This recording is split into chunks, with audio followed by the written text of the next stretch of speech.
What's going on there, guys? We're back with another one. So today we got to talk about Mr. Cornell Haynes. That's right, Nelly, guys, performing at Trump's inauguration party, and people have a lot to say about him. He did a interview with Willie D, and one thing I noticed yesterday was D.L. Hewley and many others coming at Snoop Dogg after he had strong comments to anyone who performed um, during Trump's last term at his inauguration. Now, Chrisette Michelle was destroyed for her um, decision to perform, but I think she said she was paid like 200K or something like that to perform for a few minutes, and she was just out there performing. But again, now my personal opinion on that,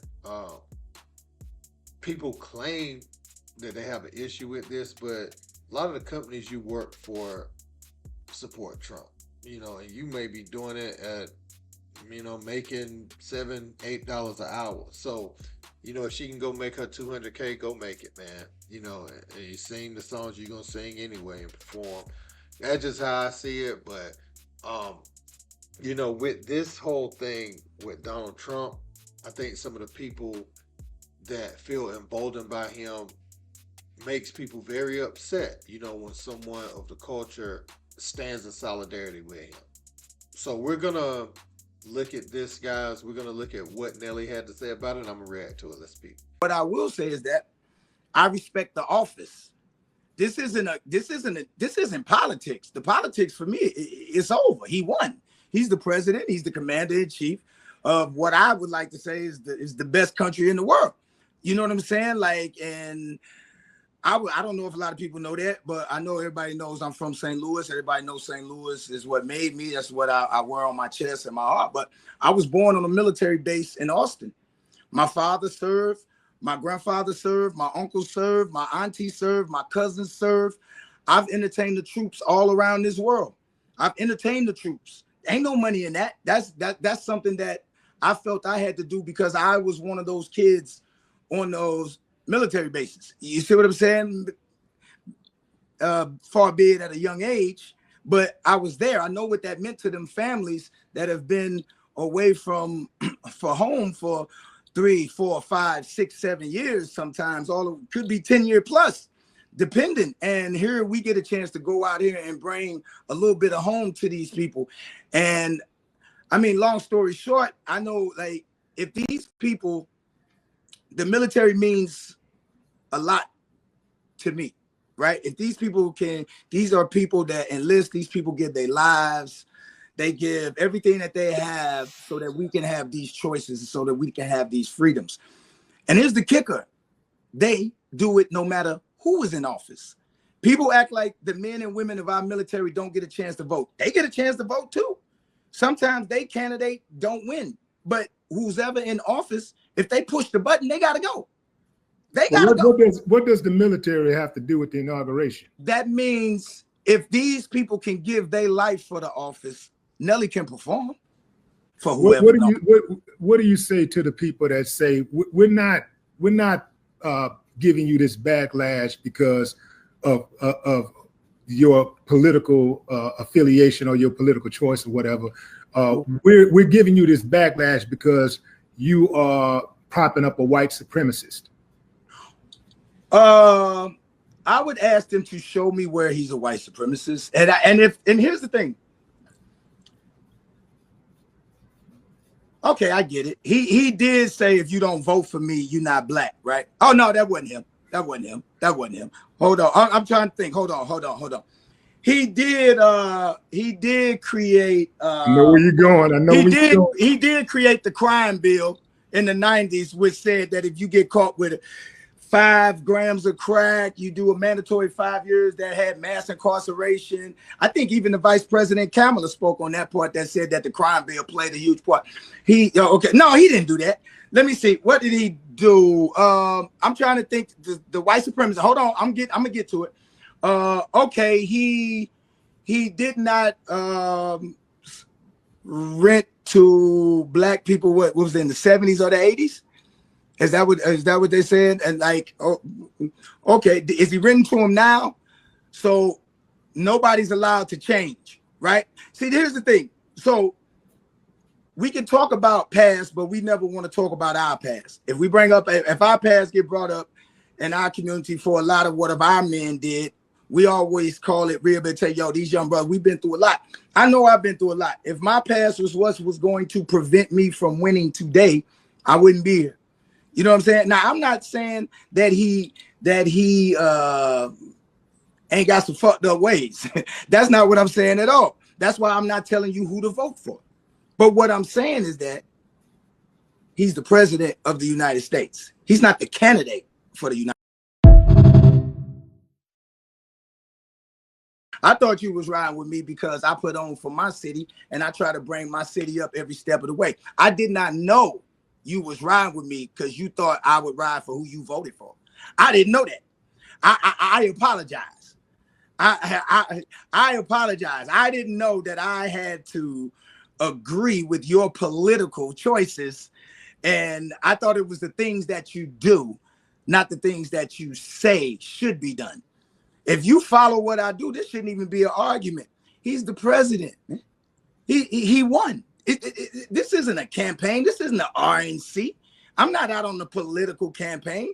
I didn't get none of that 1.5. You see what I'm saying? Like to try to help somebody get voted. Kamala didn't invite you to perform? No. She didn't invite me. She didn't invite me either, man. I was gonna do all that whole. Like, so, but I don't knock the ones that did. I don't knock the brothers and sisters that benefited from it. I don't knock the correspondents that may have gotten money to do that. I'm not doing this for money. I'm doing this because it's an honor. I respect the office. So much to unpack right there from Nelly. Pretty much saying that, yes, people are saying this and that about Donald Trump, but there are some things. I remember Joe Biden said that cringe thing about if you don't vote for me, you're not black. That's a very condescending way to talk down to people who you think are lesser than you.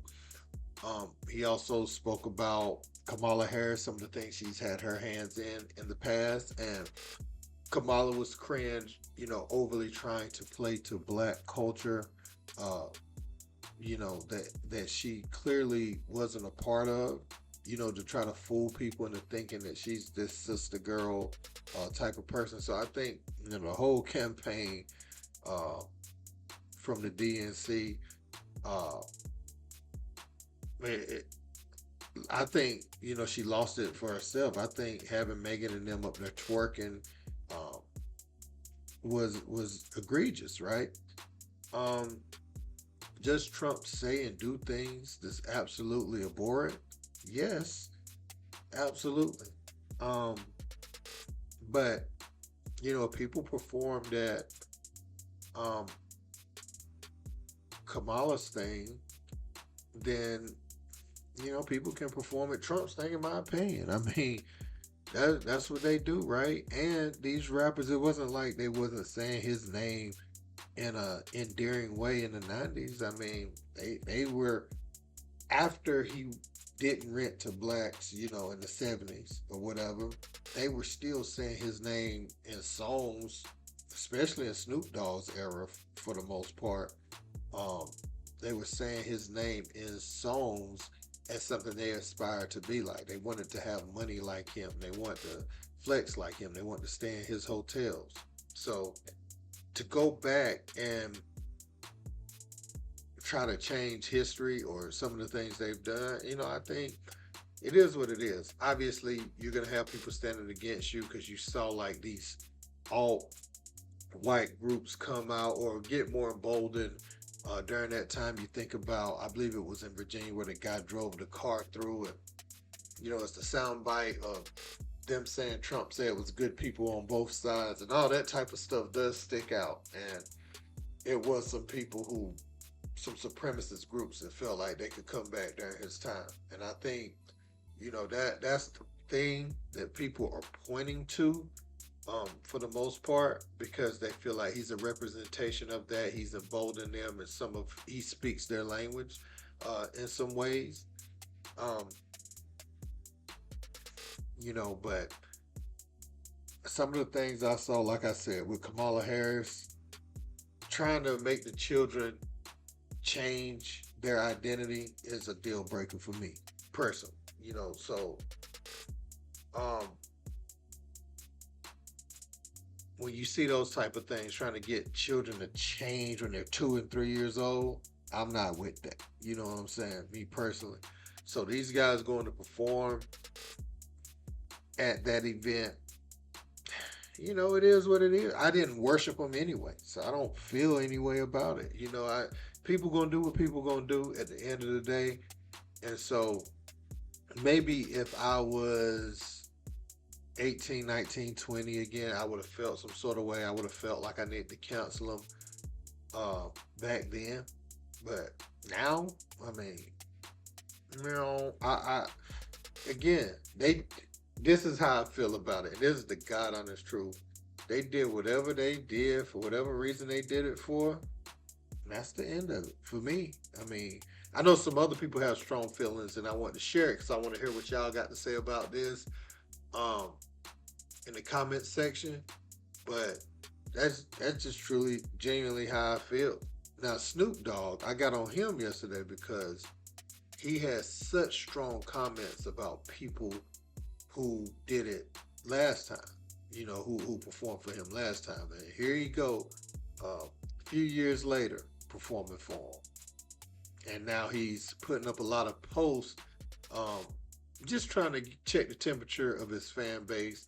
He's talking about the game and all that type of stuff. He's checking the temperature of his fan base, see what they put in the comment section.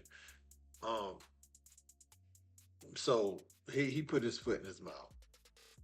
I knew people wanted to do this anyway. They wanted to perform there, but they were turning down them checks for peer pressure. But now, some time has gone by, and people feel like, hey man, shoot, I ain't gonna miss that money. Just because people's like, I ain't gonna miss that bag this time or that opportunity. Maybe they feel like it's an opportunity attached to this, or something that could help their career in the future. Who knows, man? But I want to know what you guys think. Point me in the right direction of your opinions, guys. I want to hear it from both sides. Don't forget to like, share, and subscribe. To next time. Peace.